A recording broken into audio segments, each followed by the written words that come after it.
வேதத்தின்படியான வாழ்க்கையை நாம் வாழ விரும்பும் பொழுது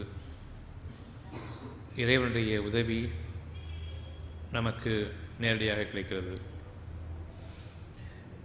இறைவனுடைய திருப்திக்கு நாம் ஆளாகும் பொருட்டு வேதத்தை நம்முடைய வாழ்க்கையினுடைய பிரதானமாக நாம் நம்முடைய இருதயத்தில் அமைக்க வேண்டும். இறைவனுடைய உதவி எனக்கு வேண்டும் என்ற ஒவ்வொரு எண்ணத்தின் மீதும் ஒவ்வொரு தருணத்திலும் இறைவனுக்கு நாம் பொருத்தமானவர்களாகவும் அவனுடைய அருளுக்குரியவர்களாகவும் அவனுடைய பாதுகாப்புக்கு நாம் ஏற்றவர்களாகவும் இன்னும் அவனுடைய அன்புக்கு நாம் பாத்திரமானவர்களாகவும் முதலில் அமைய வேண்டும். பின்னர் நாம் இறைவனிடமிருந்து நமக்குரிய நன்மையையோ நமக்குரிய உதவியையோ நாட வேண்டும். இறைவனுடைய உதவி இல்லாமல் நம்முடைய வாழ்க்கை இந்த பூமியில் கிடையாது. இறைவன் நமக்கு அறிவிப்பது உங்களுடைய வாழ்க்கை இந்த பூமியில் அவன் நிலைப்படுத்தியிருக்கின்றான். இந்த பூமியை உங்களுக்கு வசிக்கும் தலமாக ஆக்கியிருக்கின்றான். அவ்வாறெனில் உங்களை படைப்பதற்கு முன்பாக இந்த பூமியை உங்களுக்கு வாசஸ்தலமாக உங்களுக்கு பேருதவியாக உங்களுடைய வாழ்க்கையினுடைய அவ்வளவு சுகங்களுக்கும் இது உங்களுக்கு உறுதுணையாக அமைய வேண்டும். அதன் மீது இறைவனுடைய கட்டளை இருக்கின்றது. மனிதனுக்காக அவை இயங்க வேண்டும். நம்முடைய மனதில் இரண்டு வேறுபட்ட கருத்துக்கள் வேண்டாம். இந்த பூமி யாருக்காக என்பதில் மனிதர்களுக்காக இந்த பூமி, வேறு எதற்காகவும் கிடையாது. தாவரங்கள் விளைகின்றன மனிதனுக்காக, உயிரினங்கள் அங்கு இருக்கின்றன மனிதர்களுக்காக. மனிதர்களுக்கு விரோதமான கொடிய விலங்குகள் நமக்கு ஆகமாக்கப்பட்டவை அல்ல. நீங்கள் விரும்புவதை உங்களுடைய நன்மைகளுக்கு ஏதுவாக நீங்கள் விரும்பும் பொழுது அவை உங்களுக்காக இந்த பூமியில் படைக்கப்படுகின்றன. மழை இல்லை என்று இருக்கும் பொழுது நாம் மழையை விரும்ப வைக்கப்படுகின்றோம். உங்களுடைய உள்ளத்தில் மழை வேண்டும் என்ற அந்த எண்ணத்தை உருவாக்குபவன் இறைவன். இது எனக்கு வேதமாக அமைகிறது. ஒவ்வொரு அழகான எண்ணமும் எனக்கு வேதமாக அமைகிறது. அந்த எண்ணம் மனிதர்களால் நிறைவேற்றப்பட முடியாத எண்ணமாக இருக்கும் பொழுது இறைவனிடமிருந்து உங்களுக்காக அனுமதிக்கப்பட்ட அந்த அழகான வாழ்க்கையை உங்களுக்காக உங்களுடைய இருதயத்தில் நியாயமான உணர்வாக இறைவன் அமைக்கின்றான். உங்களுடைய எண்ணத்தின் மீது சத்தியமாக ஒவ்வொரு உள்ளத்தின் எண்ணமும் இறைவனிடமிருந்து உங்களுக்கு நிறைவேற்றப்பட வேண்டுமே தவிர மனிதர்களிடமிருந்து அது நிறைவேற்றப்பட முடியாத ஒன்று. உதாரணம், இன்று தேவையான மழை, கோடை காலத்தினுடைய கேடுகள் நீங்க வேண்டும். என்னுடைய வாழ்க்கையின் ஆதாரமாக இருக்கக்கூடிய காற்று குளிர வேண்டும். தண்ணீர் எனக்காக வேண்டும். அதன் பொருட்டு இந்த பூமி உயிர் பெற்று அதனுடைய விளைச்சல்களை எனக்காக தர வேண்டும். இந்த பூமிக்கு இறைவனுடைய கட்டளை உங்களுக்கு வாழ்க்கைக்கு உரியதை அவை உற்பத்தி செய்து கொண்டிருக்க வேண்டும். தன்னுடைய இயக்கத்தில் குறைவு ஏற்படுத்தக்கூடாது. அவ்வளவு அழகான விஷயங்கள் ஒவ்வொன்றும் இந்த பூமிக்கு இறைவனுடைய கட்டளை. மனிதனை அது தாங்க வேண்டும். மனிதனுக்கு அது நன்மைகளை கொடுக்க வேண்டும். மனிதனுடைய வாழ்வாதாரத்திற்கு அது இயங்க வேண்டும் என்பது இந்த பூமியின் மீது கட்டளை. இதில் உங்களுடைய எண்ணம் வேறுபட்ட கருத்துக்களை கொள்ள வேண்டாம். இந்த பூமியில் தண்ணீர் இல்லை என்று இருக்கும் பொழுது நான் பூமிக்கு எவ்வளவு ஆழமாக போக முடியுமோ அந்த ஆழத்திற்கு போய் பார்க்கின்றேன். பூமி எனக்காக வழிவிட வேண்டும். தண்ணீர் இல்லை என்று இருக்கும் பொழுது வானத்தை பார்க்கின்றேன். அந்த வானத்தை நான் பார்க்கும் பொழுது ஏன் எனக்காக நீ இறங்கவில்லை என்ற அந்த கேள்விதான். இருக்கிறதா என்று பார்ப்பதற்கில்லை. மேகக்கூட்டங்கள் இருக்கின்றதா, மழை வருமா என்று பார்ப்பதற்கில்லை. ஏன் எனக்காக இயங்கவில்லை என்ற அந்த கேள்வியை கொண்டு பார்க்க வேண்டும். அதன் மீது உங்களுடைய கட்டளை இருக்கின்றது. இந்த பூமி வானங்கள் இல்லாமல் செழிக்காது. இந்த பூமி வானங்கள் இல்லாமல் வாழ முடியாது. அப்படியானால் உங்களை படைப்பதற்கு முன்பாக இந்த பூமியையும் படைத்து வானங்களையும் படைத்து வானங்களிலிருந்து மனிதனுக்கு தேவையான அவ்வளவு வாழ்வாதாரங்களையும் இந்த பூமியின் மீது இறக்கி வைப்பவன் உங்களுடைய இறைவன்.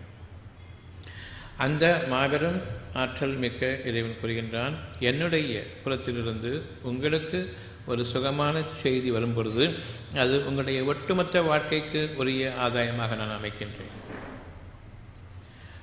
எந்த ஒரு நொடிப்படுத்திலும் எந்த ஒரு மூச்சிலும் அந்த ஒரு எண்ணத்தை, அந்த ஒரு சுகத்தை, அந்த ஒரு தேவையை நீங்கள் மறந்தவர்களாக வாழ வேண்டாம். அவ்விதமாக நீங்கள் அந்த வாழ்க்கையை நீங்கள் வேண்டி விரும்பும் பொழுது அது இறைவனிடமிருந்து மட்டும்தான் படைக்கப்பட முடியுமே தவிர நீங்கள் அதை படைப்பவர்கள் இல்லை. ஒருவர் மற்றவருக்கு அந்த எண்ணத்தை கொண்டு தான் படைத்து மற்றவர்களுக்கு உதவி செய்ய முடியாது. காற்று வேண்டும், சுகமான காற்று வேண்டும், வெக்கையாக இருக்கின்றது. இப்பொழுது எந்த மனிதன் உங்களுக்கு கொடுப்பான்? காற்றை குளிர்வித்து கொடுப்பான். யாரால் அந்த காற்றை புதுப்பிக்க முடியும்? குளிர்ச்சியை கொடுக்க முடியும். இவ்விதமாக வேதம் உங்களுக்காக இறக்கப்படுகின்றது. வேதம் என்பது இறைவன் புறத்திலிருந்து வரக்கூடிய ஒரு தேவை, இறைவன் புறத்திலிருந்து வரக்கூடிய ஒரு வழிகாட்டுதல், இறைவன் புறத்திலிருந்து வரக்கூடிய ஒரு அருள். உங்களுடைய உள்ளம் அந்த அருளின் பக்கம் இருக்க வேண்டுமே தவிர பொருளின் பக்கம் போகக்கூடாது. தண்ணீர் இருக்கிறது பூமிக்கடியில், தண்ணீர் இருக்கிறது உங்களுடைய நிலப்பரப்பின் மீது, தண்ணீர் வருகிறது வானத்திலிருந்து. எது சிறந்தது? உங்களுக்கு உயிரோட்டம் அளிக்கக்கூடியது எது? நிலப்பரப்பில் தேங்கிக் கொண்டு கிடைக்கக்கூடிய அவற்றிலிருந்து பாசங்கள் முளைக்கும். உங்களுக்கான வாழ்வாதாரத்துக்குரிய அந்த விளைபொருட்கள் நிச்சயமாக அங்கு இல்லை.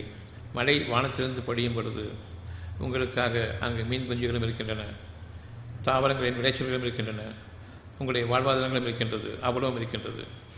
அப்படியானால் நீங்கள் எதிர்நோக்கக்கூடியது நாளைய வாழ்க்கையில் வானங்களிலிருந்து பொழியக்கூடிய அந்த அருள் மாறியையா, அல்லது பூமியின் ஆழத்தில் சென்று ஒரு புழுப்பூச்சி கூட இருக்காதே அந்த தண்ணீரை நான் மேலே கொண்டு வந்து என்னுடைய உயிரோட்டத்திற்கு நான் அதை உபயோகப்படுத்திக் கொள்வேன் என்று கூறுகின்றோமே, எந்த வகையில் இது நியாயமான ஒரு எண்ணமாக இருக்கின்றது? உங்களுக்கு சிந்தித்து பார்க்க வேண்டும்.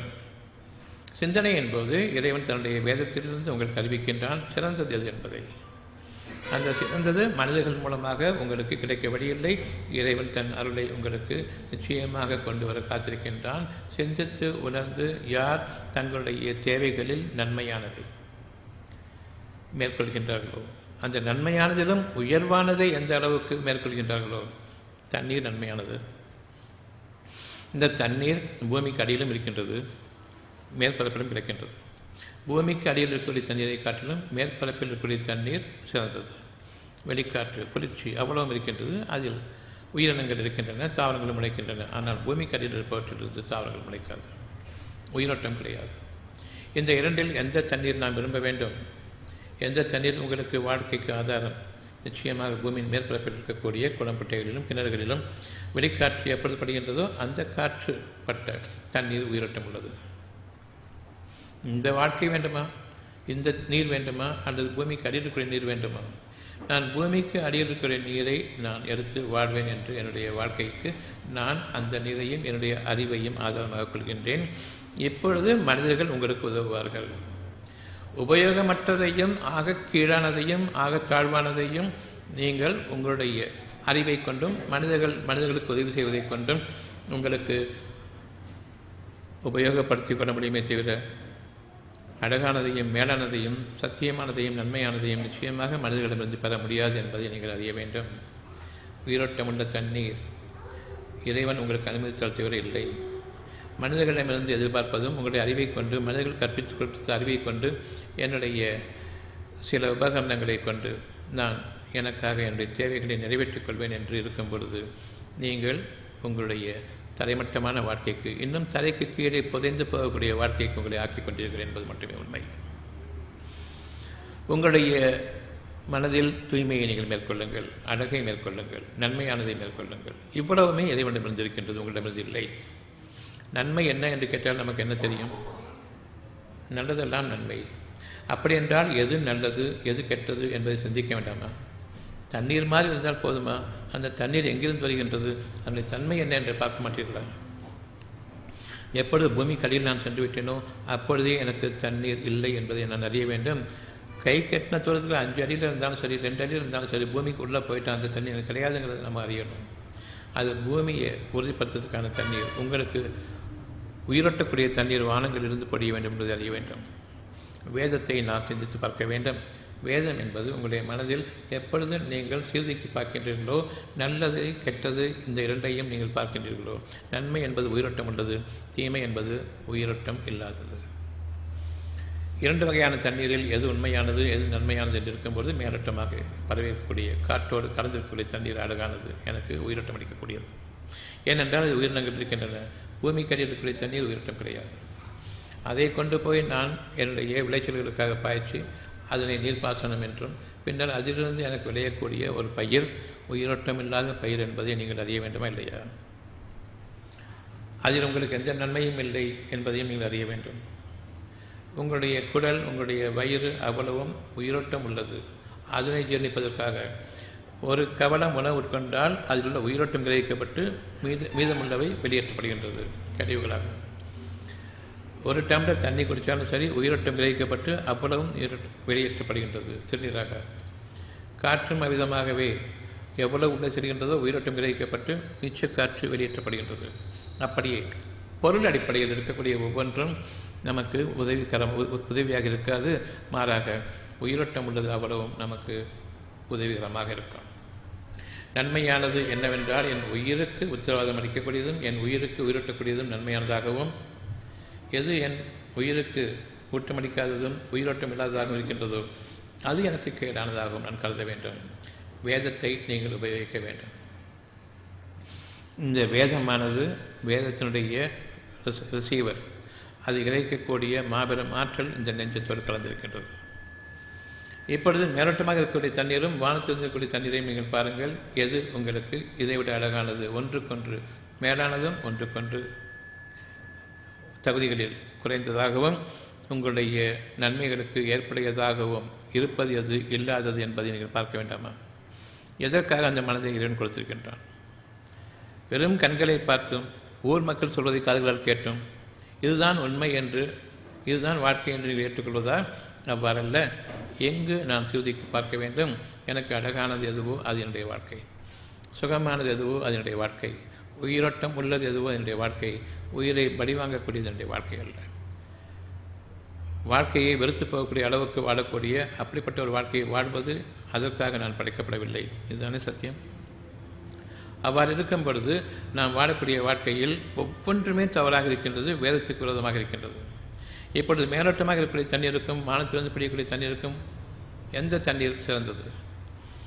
எப்படி என்றால், ஒரு உயிர் படைக்கப்பட்டு விட்டால் அந்த படைக்கப்பட்ட உயிரானது அடுத்த நிமிடம் அந்த உணவை நாடி செல்கின்றது. குழந்தை பிறந்தால் தாயினுடைய பாலை நோக்கி செல்கின்றது. ஒரு கன்றுக்குட்டி பிறந்து விட்டால் உடனே மடியை நோக்கி செல்கின்றது. அதனுடைய உணவு கடைசியிலும் உணவு தான் அவருடைய வாழ்க்கைக்கு. ஆனால் நமக்கு உணவு தடுக்கப்பட்டு விட்டது. நீங்கள் உழைத்தால் தான் உணவு சாப்பிட்டால் தான் அதுக்குரிய சக்தி கிடைக்குமா? அந்த சக்தி இருந்தால் தான் உழைக்க முடியுமா? அல்லது உழைச்சால் தான் உணவு கிடைக்குமா? எது நியாயமானது? வேதம் என்ன கூறுகிறது? உங்களுடைய வேதம் என்ன கூறுகின்றது? நான் உழைப்பதற்கு சக்தி வேண்டும், சக்திக்கு உணவு வேண்டும். பிறந்த முதல் அந்த நாள் முதலாக இறுதி வரையில் உணவு தான் உங்களுக்கு ஆதாயம், உங்களுடைய சக்திக்கும் வளர்ச்சிக்கும். அவ்வாறு இருக்கும் பொழுது எனக்கு உணவு கொடுத்தால் சக்தி, பிறகு உழைப்பு. ஆனால் இவர்கள் உழைத்தால்தான் உணவு என்று கூறுகின்றார்கள். இந்த மாதிரியான ஒரு போக்கை நாம் ஏற்றுக்கொண்டு விட்டோம். இது வாழ்க்கை என்று ஆக்கி கொண்டு விட்டோம். இதற்கு ஒரு அரசாங்கம், இதற்கு ஒரு அரசு, பணத்தை கொடுத்தால்தான் உணவு தருவேன் என்று கூறக்கூடிய அரசு, எப்படி நீங்கள் அதை சம்மதித்தீர்கள்? எப்படி நீங்கள் அதற்கு நீங்கள் உறுதுணையாக இருந்தீர்கள்? இவ்வகையில் நீங்கள் செயல்படக்கூடாது என்று ஒருத்தர் கூறவில்லையே. ஒருவர் கூட இந்த உணவுக்கு விலை பேசாத அரசாங்கம் எதுவோ அவர்கள் தான் எங்களுக்கு ஆட்சியாளர்கள் வர வேண்டும் என்று ஒருவரும் கூறவில்லை, ஒருவரும் நினைக்கவும் இல்லை. வேதத்தை உபயோகப்படுத்தவில்லை. அந்த வேதம் உபயோகத்திற்கு உட்படுத்தப்பட்டிருக்குமானால் நிச்சயமாக உணவு உங்களுக்கு முதலாக வந்திருக்கும். எங்கு பார்த்தாலும் உணவு தானியங்களில் அமைத்திருப்பான். நன்றி கெட்டவர்களாக நாம் ஆகிவிட்டதன் காரணமாக, வேதத்தை உபயோகப்படுத்தாதன் காரணமாக, எது சரி தவறு என்பதை நான் பார்க்காதன் காரணமாக, உயிரோட்டம் உள்ளது எது? உணவு. உயிரை பலிவாங்கக்கூடியது உழைப்பு, களைப்பு, சோர்வு. அவ்வளவு. இவ்விதமாக இருக்கும் பொழுது நான் உழைப்பையும் களைப்பையும் சோர்வையும் எனக்கு அதனை ஒரு பெருமைக்காக்கி கொண்டேன். நான் உழைத்து சாப்பிடுகின்றேன் என்று. ஏன் சாப்பிட்டு உழைச்சா என்ன ஆகாது? உழைச்சி சாப்பிடணும். செத்ததுக்கப்புறம் சாப்பிடணும், வாடுறதுக்காக சாப்பிடக்கூடாது. அவ்வளவும் நேர் மாற்றமாக இறைவனுடைய வேதத்துக்கு விரோதமாக நாம் வாழ்ந்து கொண்டிருக்கூடிய இந்த வாழ்க்கை நிச்சயமாக நமக்கு ஆகாது. இப்பொழுது உங்களுடைய உள்ளத்தில் நீங்கள் கொள்ளுங்கள், என் இறைவனே, நான் உணவருந்தி வாழக்கூடிய வாழ்க்கையை கொடு, உடைத்து வாழக்கூடிய இந்த மிருகத்தனமான ஆடு மாடுகளுக்கு ஒப்பான வாழ்க்கையை நான் வாழக்கூடாது, கடுதை போன்று வாழக்கூடாது, நான் சுமை தூக்குபவனில்லை, சுமை இறக்கி வைப்பவன். இந்த பூமியினை சுமை தாங்க வேண்டும், நான் அதை தாங்கக்கூடாது. இது உங்களுடைய எண்ணமாக இருக்கிறதா இல்லையா? சுகமான வாழ்க்கைக்கும் அழகான நாளைய வாழ்க்கை என்ற உத்தரவாதத்திற்கும் என்னுடைய குழந்தைகளை நான் எப்படி வளர்ப்பேன் சுமை சுமத்தாமல், அதே போன்று தான் இறைவன் உங்களை கவனிக்கின்றான், நீங்கள் சுமை சுமக்கக்கூடாது என்று. அவனுக்கு நீங்கள் வேறு, குழந்தை வேறு அல்ல, நமக்கு குழந்தை வேறு, நாம் வளர்ந்து விட்டோம் என்று அந்த அடிப்படையை கொண்டு வாழ்ந்து கொண்டிருக்கின்றோம். ஆனால் இறைவன் அவ்வளவு பேருக்குமே கருணையாளன், அன்புடையவன். நீங்கள் சுமை சுமக்கக்கூடாது என்பதை அவன் உங்களுக்காக உணர்த்துகின்றான். அந்த உணர்வை நாம் மதிப்பதில்லை. வேதம் என்பது இங்கே இருக்கிறது, சுகமான உணர்வும் நன்மையானதும் அழகானதும். நித்தியமான வாழ்க்கையில் நீங்கள் சுகத்தை கொண்டு வாழ வேண்டும், நித்தியமான வாழ்க்கையை நான் சுமையை கொண்டு வாழக்கூடாது.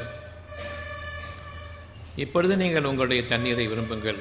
கர்நாடகாக்காரன் தண்ணி தரல, ஆந்திரக்காரன் தண்ணி தரல என்று சொல்லிட்டு மனிதர்களை நீங்கள் நாடாதீர்கள். உங்களுடைய தேவைக்கு இறைவனிடமிருந்து இருக்கிறது. வானங்களையும் பூமியையும் படைத்தவன் உங்களுடைய தேவைகளை உங்களுக்கு அறிவித்த பிறகு நீங்கள் அந்த வேதத்தை கொஞ்சம் கூட சிந்தித்து பார்க்காமல், அந்த வேதத்தை உபயோகப்படுத்தாமல் புறக்கணித்தவர்களாக, அலட்சியப்படுத்தியவர்களாக இறைவனையே நான் முதுகுக்கு பின் வீசி எறிந்துவிட்டு இவன் தர வேண்டும் என்று மனிதர்களை நாம் நோக்கி கூறுகின்றோம். அவன் தரமாட்டான். இந்த 3 மாநிலங்களும் தரவில்லை என்று நீங்கள் பார்க்கின்றீர்கள். மேலே இருந்து வானத்திலிருந்து இறைவன் இறக்கவில்லையே என்ற அந்த எண்ணம் இல்லை. அவனுக்கு நாம் விரோதமாக ஆகிவிட்டோமா என்ற அந்த எண்ணம் இல்லை. இப்பொழுதும் பூமிக்கடியில் 1000 அடிக்கு கீழே போய்விட்டீர்கள். இதற்கு மேலேயும் நீங்கள் போக வேண்டும் என்று விருப்பப்பட்டால் தாராளமாக போகலாம். இல்லை, நான் வானத்தை நோக்குகின்றேன், அவை இந்த பூமியை எனக்காக சீர் செய்ய வேண்டும், இந்த பூமியை எனக்காக உயிரோட்டமுள்ளதாக ஆக்க வேண்டும் என்று உங்களுடைய வேதம் பெருமானால் அது சத்தியம். வானங்களையும் பூமியையும் சீரமைப்பது உங்களுடைய வேலை அல்ல இறைவன். இப்பொழுது எனக்கு இறைவன் தேவை. அந்த இறைவன் நீங்கள் கற்பித்த இறைவன் அல்ல. உங்களை படைத்ததும், உங்களுக்கு முன்பாக வானங்களையும் பூமியையும் படைத்ததும், அவற்றை உண்மை கொண்டு நிலைப்படுத்தியதும், அந்த இறை உணர்வை கொண்டு உங்களுடைய உள்ளத்தின் வேதத்தின் பக்கம் திரும்பி அதில் எதனை இறைவன் அழகானதாகவும் உண்மையானதாகவும் நன்மையானதாகவும் அமைக்கின்றானோ அதனை நீங்கள் ஏற்றுக்கொள்ளுங்கள். இப்பொழுது நான் என் இறைவன் பக்கம் திரும்புகின்றேன். இந்த நேரத்தில் தான் இறைவனுடைய பார்வையும் இறைவனுடைய கருணையும் உங்கள் மீது இருக்கின்றது. நீங்கள் கேட்ட மாத்திரத்தில் உங்களுடைய தேவைகளை கொண்டு வருவோம் இறைவன் இந்த வேதத்தின் பக்கம் நீங்கள் திரும்புகிறார். அத்தியாயம் 39:1. அத்தியாயம் 39 வசனம் 1. மிகைத்தவனும் ஞானம் மிக்கவனுமாகிய மாபெரும் ஆற்றல் கொண்ட அந்த படைப்பாளரிடமிருந்து உங்களுக்கு இந்த வேதம் இறக்கி அருளப்பட்டுள்ளது. அவன் ஒருவனைத் தவிர இந்த அகிலங்களை படைக்கவில்லை. இந்த வேதமானது அகிலங்களையும் மிகைத்தது, ஒவ்வொரு பொருளையும் மிகைத்தது இந்த வேதம். இதன்படி நீங்கள் உங்களுடைய வாழ்க்கை அமையுங்கள். அங்கு எது உங்களுக்கு அழகாக அமைக்கப்பட்டிருக்கின்றதோ அதனை உங்களுடைய வாழ்க்கையாக எடுத்துக்கொள்ளுங்கள். எதனை ஊர் மக்கள் பேசிக் கொண்டிருக்கின்றார்களோ அந்த தரித்திரம் பிடித்த பேச்சுக்களை நம்பி உழைத்து வாழ வேண்டும் என்று கொள்ளாதீர்கள். பூமிக்கு அடியில் சென்று புதைந்து வாழ வேண்டும், அங்கிருந்து தண்ணீர் எடுத்துக்கொண்டு என்று எண்ணாதீர்கள். வானங்களின் பக்கம் உயருங்கள். வானளாவிய உயர்ந்த அந்த வாழ்க்கை உங்களுக்கு அவசியம் என்பதை என்று நீங்கள் ஏற்றுக்கொள்ளுங்கள். வேதத்தின் படி வாழுங்கள். சிந்திப்போருக்கு வேதம் இருக்கின்றது. வெறும் கேட்டுக்கொண்டு பார்த்து கொண்டு போரிடமெல்லாம் போக்கெல்லாம் எங்கு அலங்காரமாக இருக்கின்றதோ அதையெல்லாம் உண்மை என்று எண்ணிக்கொண்டு இறுதியில் எனக்கு ஒன்றுமே இல்லை என்று ஆகிவிடக்கூடிய அந்த சூழ்நிலை பக்கம் நாம் திரும்பிவிடக்கூடாது. உங்களுடைய இறைவன் உங்களுடைய உள்ளத்தில் நிகழக்கூடிய ஒவ்வொன்றையும் கவனித்துக் கொண்டிருக்கின்றான். இந்த அகிலங்களுக்கு மேலானதா உங்களுடைய உள்ளம் இல்லையா? உங்களுடைய எண்ணம் என்ன புரிகிறது? இந்த அகிலங்களுக்கெல்லாம் மேலானதா உங்களுடைய உள்ளம் இல்லையா? வானங்களும் பூமியும் எனக்கு இயங்க வேண்டுமா வேண்டாமா? அப்படி என்றால் இந்த வானங்களும் பூமியும் தேவையில்லை, எனக்காக இயங்கவில்லை என்றால் நீங்கள் அதன் மீது கட்டளை வென்றால் இறைவனுடைய அனுமதியை கொண்டு வேதத்தின் பிரகாரம் நீங்கள் உணர்ந்து அதன் மீது உங்களுடைய கட்டளையை செலுத்தவில்லை என்றால் அந்த வானங்களுக்கும் பூமிக்கும் நீங்கள் தேவையில்லை. உங்களை இந்த பூமியை விட்டும் நீக்கிவிட்டு வேறு சமுதாயத்தை கொண்டு வரும். அவர்கள் அந்த வானங்களையும் பூமியையும் எப்படி அடக்கி ஆள முடியுமோ அப்படி அடக்கி ஆள்வார்கள் தங்களுடைய இறைவனின் துணை கொண்டு. இந்த வாழ்க்கையை நீங்கள் விரும்புங்கள். மனிதர்களுடைய போக்குகள் அவ்வளவுமே வேதத்திற்கு விரோதமானது, இறைவனுக்கு விரோதமானது. மாபெரும் ஆற்றல் உங்களோடு இணைந்திருக்கின்றது. வேதத்தை கொண்டிருப்பவன் யார்? வேதத்தை பேசுபவன் யார்? வேதத்தை இறைக்கிறவன் யார்? இறைவன். அப்படி என்றால் அந்த நெஞ்சத்தில் உங்களுடைய வேதம் இருக்கும் பொழுது யார் பேசிக் கொண்டிருப்பது? அந்த வேதத்தை பிரித்தறிவித்து எது சரி தவறு, நியாயம் அநியாயம் என்பதை, எது உங்களுடைய தேவை எது உங்களுடைய தேவையில்லை என்பதை உங்களுக்கு பிரித்தறிவித்துக் கொண்டிருப்பது எது? அந்த ஒரு மாபெரும் ஆற்றலை தவிர அந்த இறைவன் உங்களோடு கலந்திருக்கின்றானா, உங்களை விட்டு வெளியில் இருக்கின்றானா? அந்த நெஞ்சத்தோடு, வேதத்தோடும் அந்த வேத வாக்குகளோடும் இறைவனுடைய பெரும் ஆசீர்வாதம் அந்த உள்ளத்தோடு நிறைந்திருக்கின்றது. ஆனால் மனிதர்கள் அந்த இறைவனை வெளியேற்றிவிட்டார்கள், கட்டிடங்களுக்குள் அமைத்துவிட்டார்கள், மசூதிகள், சர்ச்சுகள், கோயில்கள் என்று. பூசாரிகள் இந்த வேலையை செய்தார்கள். நாம் பெரும்பான்மையான மனிதர்களை பின்பற்றினோம், சடங்குகளை பின்பற்றினோம், சங்கடங்களுக்குள்ளானோம், சத்தியத்தை பின்பற்றவில்லை. அழகான வாழ்க்கைக்கு ஏதுவாக நம்முடைய வாழ்க்கையை அமைக்க வேண்டி நம்முடைய இறைவனை, சத்தியவானை நாம் தொலைத்தோம். ஆக நம்முடைய வாழ்க்கை இன்று இவ்வளவு அலங்கோலமான நிலையில் ஆகிவிட்டது. மனதில் இருக்கக்கூடிய ஒவ்வொரு வாக்கும் வேத வாக்கு, மனிதர்களால் நிறைவேற்ற முடியாத வாக்கு. நீங்களோ மனிதர்களால் முடியாத காரணமாக வேறு வழியில்லை, இனி மனிதர்களுக்கு பணிந்து, மனிதர்களுக்கு கீழ்ப்படிந்து, அவர்களுக்கு அடிமையாகி வாழ்வதை தவிர இல்லை. கெஞ்சி கூத்தாடி ஒரு இழிவான வாழ்க்கையை வாழ்வதை தவிர வழியில்லை என்று நாம் ஆக்கிக்கொண்டோம். வேதம் என்ன என்பது தெரியாதன் காரணமாக இன்று உங்களுடைய வேதம் எங்கிருக்கிறது? உங்களுடைய உள்ளத்திலா, புத்தகங்களிலா? அந்த புத்தகத்தில் பார்க்கக்கூடிய வேதமானது உள்ளத்தில் இருப்பதை சரிபார்க்கக்கூடியது, ஒழுங்காக இருக்குதான் பார்க்கணும். இது வேதம் தானா, வேதம் இல்லையா என்பதை உள்ளத்திலிருந்து சரிபார்க்க வேண்டும். எனவே நாம் முதலில் உள்ளத்தை சரிபார்த்துக் கொள்கின்றோம், பிறகு வேதத்தின் பக்கம் திரும்புகிறோம், அது இருக்கிறதா இல்லையான்னு பார்ப்பதற்காக வேண்டி. எதனை நம்ப வேண்டும்? இப்பொழுது உங்களுடைய வேதம் எங்கே இருக்கிறது? வேதம் தானா என்பதை பார்ப்பதற்கு சரியாக இருக்கிறது, இது வேதம் தான் என்பது இங்கு சொல்ல வேண்டும். இறைவன் சொல்ல வேண்டும், இது வேதம் தான், இது வேதம் இல்லை, மனிதர்களால் எழுதப்பட்டது என்று. இறைவன் ஒருவனா? இறைவன் பல மனிதர்களை போன்ற உருவங்களா என்று உங்களுடைய உள்ளத்தை கேட்கும்போது இறைவன் கூறுவான், அவ்விதமாக அல்ல, இறைவன் ஒருவன் என்று. நாம் எப்படி பல தெய்வங்களை உண்டாக்கி கொண்டிருக்கின்றோம், நம்முடைய கற்பனைகள் உண்டாக்கினோம். அது ஒன்று கூட உங்களுக்கு உதவாது. இறுதியாக 1000 கடவுளை வைத்திருந்தாலும் சரி, பூமியின் அடிப்படையை ஒட்டி பொருள்களாக கடவுளாக வைத்திருந்தாலும் சரி, கஷ்டத்தினுடைய வேதனை தாங்க முடியாத போது இறுதி நேரம் வரும்பொழுது வானத்தை நோக்குவோம், தெய்வமே என்று நோக்குவோம், கடவுளே என்று நோக்குவோம், இறைவனே என்று ஒருமையில் நோக்குவோம், கடவுள்களே என்று பார்க்க மாட்டோம், கேட்க மாட்டோம். இறுதி கட்டமாக சத்தியம் அங்கு வெளிப்படும். பார்க்கும் பொழுது பூமியில் உள்ள அடிப்படை அவ்வளவும் போய்விட்டது, அவ்வளவு கடவுளும் வீணாகிவிட்டன. கடவுளே என்று அடிப்படை, இப்பொழுது கடவுள்களே என்று வானத்தை பார்க்க முடியாது.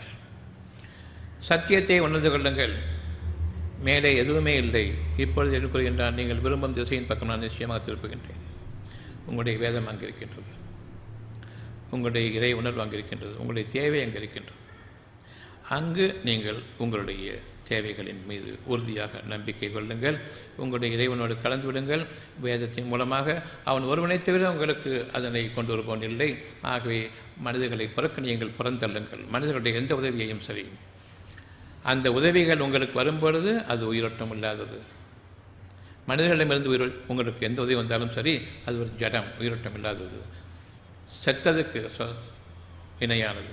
நான் வாழ்ந்து கொண்டிருக்கும் நிலையிலேயே ஜடமான பொருளை, உயிரோட்டம் இல்லாத பொருளை என்னுடைய வாழ்க்கைக்கு ஆதாயம் என்று நான் கற்பனையில் எண்ணிக்கொண்டு வாழ்ந்து கொண்டிருக்கின்றேனே, நிச்சயமாக அப்படி அல்ல. நான் பார்க்கக்கூடிய ஒவ்வொன்றையும் இறைவன் எனக்கு பார்வை அமைத்தான், கேள்வியும் அமைத்தான், கேட்கின்றேன். ஆனால் இவை இரண்டுமே இருதயத்தில் சங்கமிக்கின்றன. இது உண்மைதானா என்பதை தெரிந்து கொள்ளுங்கள். இது தேவைதானா என்பதை பாருங்கள். இது மனிதர்களால் நிறைவேற்றப்படக்கூடியதா என்பதை பாருங்கள். அவ்விதமாக அல்ல. அப்படியானால் அறிவித்தது யார்? இறை உணர்வு. மாபெரும் ஆற்றல் மிக்க அந்த இறைவன் உங்களோடு கலந்திருக்கின்றான் என்பதை நீங்கள் அறிந்து கொள்ள வேண்டும்.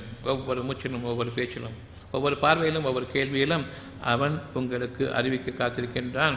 இதிலிருந்து அறிவித்து எதனை நீங்கள் ஏற்றுக்கொள்ள வேண்டும் என்று. பிரித்து அறிந்து நான் எதனை ஏற்றுக்கொள்கின்றேனோ அது வேத வாக்கு.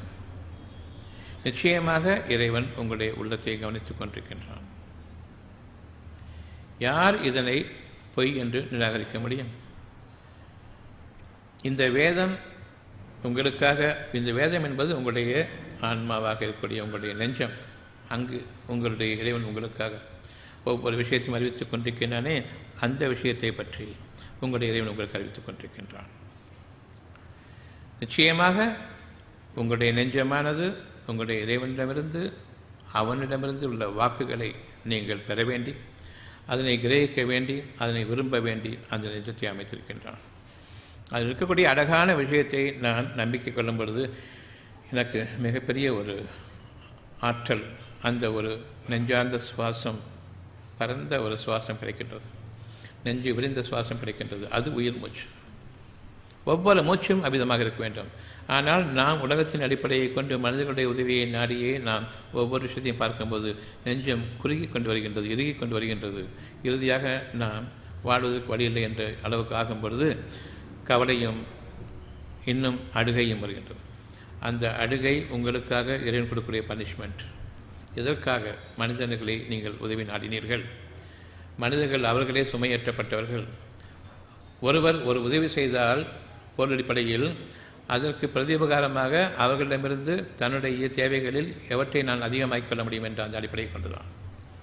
உங்களுக்கு உதவி செய்யும் பொழுது நீங்கள் எனக்கு கீழ்ப்படிய வேண்டும், எனக்கு அடிமையாக வேண்டும், எனக்கு மதிப்பு மரியாதையும் கொடுக்க வேண்டும், என்னை புகழ வேண்டும் என்ற இந்த அடிப்படையாக இருக்கும். அவர்களுடைய தேவையின்ற அடிப்படையாக இருக்கும். உங்களை இழிவுபடுத்தி தாங்கள் உயர்ந்த நிலையில் வாழ்வதாக ஊர் மக்களுக்கு காட்டிக்கொள்ள வேண்டும் என்று. யாராவது ஒரு உதவி செய்துவிட்டால் ஊர் மக்கள் என்னை புகழ வேண்டும் என்று நினைப்பார்கள். உதவி பெற்றவனும் என்னை புகழ வேண்டும், எனக்கு அடிமையாக இருக்க வேண்டும், காலமெல்லாம் எனக்கு நன்றி கட்டப்பட்டிருக்க வேண்டும் என்று விரும்புவான்.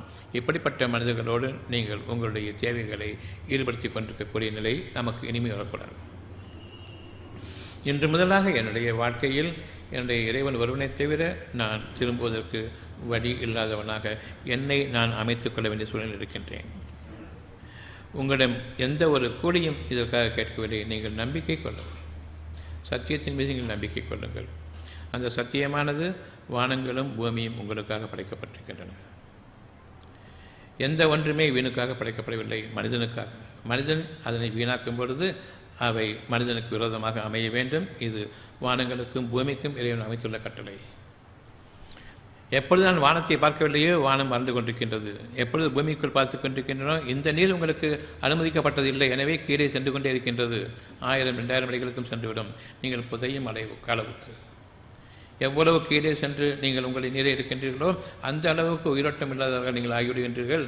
அந்த அளவுக்கு உங்களுக்கு நோய்களும் வேதனைகளும் உங்களுக்கு அதிகமாகும். ஒருவர் கூட நோயிலிருந்து பாதுகாக்க முடியாது. தண்ணீர் உங்களுக்காக ஊற்றாக பெருக்கெடுக்க வேண்டும். அந்த அளவுக்கு தண்ணீருக்கு உயிரோட்டம் வந்து மேலே பூமிக்கு மேலே பாய வேண்டும். அந்த தண்ணீர் உண்மையானது. நீங்கள் போய் பாய்ச்சுறீங்களே சுடுதண்ணி, கீழே கொதிக்கிற நீர், வெந்நீர், அந்த நரக நெருப்பானது நமக்கு ஆகாது. ஊற்றாக பெருக்கெடுக்க வேண்டும். உயிரோட்டம் அது தண்ணீருக்கு வந்து பூமியை பிளப்பதாக பிளந்து அது மேலோங்கி வர வேண்டும். அந்த தண்ணீர், இந்த தண்ணீர் உங்களுக்கு ஆகமானது. வானங்களிலிருந்தும் பொழிய வேண்டும், பூமியிலிருந்து ஊற்றாக பெருக வேண்டும். எவன் உங்களுக்காக இதை செய்வான்? வேண்டுமா வேண்டாமா என்பதுதான் உங்களுக்கான கேள்வி. நீரோட்டத்தை பார்த்ததில்லையா? ஊற்றெடுக்கும் பெருக்கெடுக்கும் நீரோட்டத்தை பார்க்கவில்லையா? கேள்விப்பட்டதில்லையா? வானங்களிலிருந்து தாரை தாரையாக மழை பொழிந்து கொண்டிருக்கின்றது எந்த நேரமும். ஆனால் வெள்ளக்காடு இல்லை. சமாதானமான மழை, இடி கிடையாது, மின்னல் கிடையாது. எப்பொழுதும் தூறலும் சாரலும் வேணுமா வேண்டாமா? எந்த மனிதன் கொண்டு வருவான்? எவனுக்கு இந்த ஆற்றல் இருக்கின்றது? அவர்களுடைய சயின்டிஃபிக் நாலேஜை கொண்டு. எப்படி நீங்கள் பெருமை கொள்கின்றீர்கள் நான் படித்து விட்டேன் என்று? எதனை படித்தீர்கள்? ஜடப்பொருள்களை கொண்டு. நான் அறிந்து வைத்திருப்பது எதுவுமே எனக்கு பயன்படாது. ஹிஸ்ட்ரி படிச்சிருப்பீங்க, ஜியாகிரபி படிச்சிருப்பீங்க, சயின்ஸ் படிச்சிருப்பீங்க, மேத்ஸ் படிச்சிருப்பீங்க. ஒன்றாவது இன்னைக்கு என்னுடைய ஒரு நிமிஷம் வாழ்க்கைக்கு உதவுமா? காற்றை படைக்க முடியுமா உங்களால்?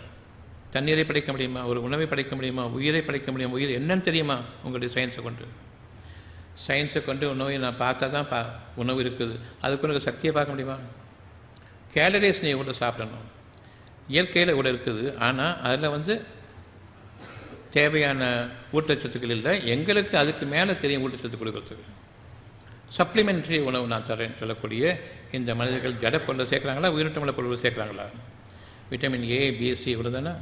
அதை மட்டும் சாப்பிட்டு போக வேண்டியது எதுக்காக உணவு? உணவில் இல்லாததெல்லாம் எனக்கு தெரியும், இந்த சப்ளிமெண்ட்ரி நான் கொடுக்குறேன்னு சொல்லக்கூடிய இந்த மக்களை நீங்கள் பின்பற்றுறீங்கன்னு சொன்னால் உணவு தேவையில்லையே. உங்களுக்கு இந்த சப்ளிமெண்ட்டை சாப்பிட்டு வாழலாமே, எதுக்காக உணவு? எந்த அளவுக்கு நாம் பெருமை கொண்டவர்களாக, அதன் காரணமாக என்னுடைய அகத்திற்கே பாவத்தை இழைத்தவனாக, அகம்பாவம் கொண்டவனாக, இதன் காரணமாக என் உயிரோட்டம் அற்றுப்போய் ஜடப்பொருளாக ஒவ்வொன்றையும் மாற்றி என்னுடைய அந்த ஜீரணத்தன்மையையே குறைத்து இனி எனக்கு வாழ்வதற்கு வழியில்லை என்றாகக்கூடிய அளவுக்கு உங்களுடைய கஷ்டங்களும் வேதனைகளும் நோய்களும் இழிவும் அதிகமாகும் பொழுது இப்பொழுதும் மருந்துகள் தான், உணவுக்கு பத்தியமிட்டு விட்டு மருந்துகள் தான், வேதனைகளுக்கு மேல் வேதனை. முதலாவதாக உணவை குறை சொன்னதன் காரணமாக இறைவனை காட்டிலும் அவன் படைத்திருக்கக்கூடிய இயற்கையாக என்னுடைய தேவைகளுக்கு உரியதை காட்டிலும் நான் அதிகமாக அறிந்தவன் என்ற அந்த எண்ணம் இருக்கும் வரையில் நாம் தூய்மை கெட்டவர்கள். உண்மைதானே? நம்முடைய தூய்மை நமக்கு இல்லை என்று ஆகிவிட்டது. உண்மைதானே? இவ்வளவு அசுத்தமும் இவ்வளவு ஆணவமும் அகம்பாரமும் கொண்டு நான் படித்தவன் என்ற அந்த ஒரு எண்ணத்தை கொண்டிருக்கின்றீர்களே, இது கேவலமான படிப்பா இல்லையா? படைப்பினங்களிலே மிக கேவலமானவர்கள் நன்றி கெட்டவர்களாக இருக்கின்றார்கள், இறைவனுக்கு நன்றி கெட்டவர்களாக இருக்கின்றார்கள். வானங்களையும் பூமியையும் படைத்து அதில் வாழ வைத்தவனுக்கு விரோதமாக நான் என்னை பாதுகாத்துக் கொள்வேன் என்ற அறிவை கொண்டு இந்த படைப்புகள் எல்லாம் கீழ்த்தரமானவை, இதில் தேவையான ஊட்டச்சத்துக்கள் இல்லை என்று எப்படி நாம் தீர்மானிக்கின்றோம்? உங்களுடைய பாலிலும் உங்களுடைய உணவிலும் நான் ஊட்டச்சத்தை சேர்க்கின்றேன். அப்படியானால் அதற்கு உயிரோட்டம் இருக்கிறதா என்பதை பார்ப்பதற்கு முதலாவதாக பிறந்த நாள் முதலாகவே குழந்தைகளுக்கு vitamin A, B, C, D, Z வரைக்கும் கொடுத்துட்டு வளர்த்து பாருங்களேன் ஒரு நாளைக்கு. எதுக்கு பால்? இந்த மனிதர்களை நீங்கள் நம்பும் பொழுது இறைவனுடைய பகிரங்கமான விரோதிகளாக அவனுடைய கோபத்திற்கும் ஆளாகின்றோம். இது தொடரும் பொழுது அவனுடைய சாபத்திற்கும் ஆளாகின்றோம். நம்முடைய குழந்தைகளுக்கும் வம்சங்களுக்கும் சாபக்கேடு தொடரும். இது நிகழ்ந்து கொண்டிருக்கின்றது இன்றளவும். உங்களுக்கு தண்ணீர் மட்டும் இல்லை என்று ஆகிவிட்டது. அது மட்டும் இல்லை, குழந்தைகளுக்கு பல தாய்மார்களுக்கு பாலே கிடையாது. காரணம், அறிவு ஜீவிகள், இறைவனுடைய உதவி தேவையில்லை என்று எண்ணியவர்கள். அவர்களுக்கான ஒரு உதாரணம் பால் கிடையாது. இப்போ என்ன செய்யணும்? பாலுக்கு அவ்வளவு குழந்தைகளும் நோய்வாய்ப்படுகின்றன, பட்டினியால் வாடுகின்றன, சொல்ல தெரியாது. அவ்வளோ பரிதாபமான அந்த பச்சிளம் குழந்தைகள் செத்து கொண்டிருக்கின்றன. மதர் ஸ்பெஷல், மதரை காட்டில் மதர் ஸ்பெஷல். போதை மருந்துகள் சாப்பிட்டு குழந்தை நல்லா தூங்குது, பொதுன்னு ஆகிட்டுருக்கும், உடம்புல ஒரு சக்தியும் இருக்காது. ஆனால் பெருமை, ஜீரணம் அந்த குழந்தைக்கு இல்லைன்னு சொன்னவொன்னே அதுக்கு உட்வர்ட்ஸ் கிரைப் பாட்டு. ஜீரணம் ஏன் ஆகலை? உங்களுடைய உணவு ஜீரணிப்பதற்காக ஜீரண உறுப்புகள் அமைக்கப்பட்டிருக்கின்றன. உயிரோட்டமுள்ள உணவு சென்றால் ஜீரணமாகும். உயிரை இறைப்பதற்காக அமைக்கப்பட்டிருக்கக்கூடியது அந்த ஜீரண உறுப்புகள். மருந்துகளும் மாத்திரைகளும் உயிரோட்டமுள்ளதா, உயிரை அழிக்கக்கூடியதா? அதனை ஜீர்ணிக்குமாது. அப்படி என்றால் உயிரோட்டம் இருக்கிறதா இல்லதா இல்லை என்பதை பார்ப்பதற்கு உங்களுடைய நாவை அமைத்திருக்கின்றான், அதில் ருசி இருக்கிறது. எந்த மருந்திலும் ருசி கிடையாது. ஆனால் உணவில் ஒவ்வொன்றிலும் ஒரு ருசி இருக்கின்றது. ஒரே ஒரு தானிய மணி எடுத்து வாயில போட்டாலும் அதை சுவைக்க சுவைக்க சுவைக்க அதில் சின்ன ஒரு உப்பு, சின்ன ஒரு இனிப்பு, சின்ன ஒரு துவர்ப்பு அவ்வளவு கலந்திருக்கிறது.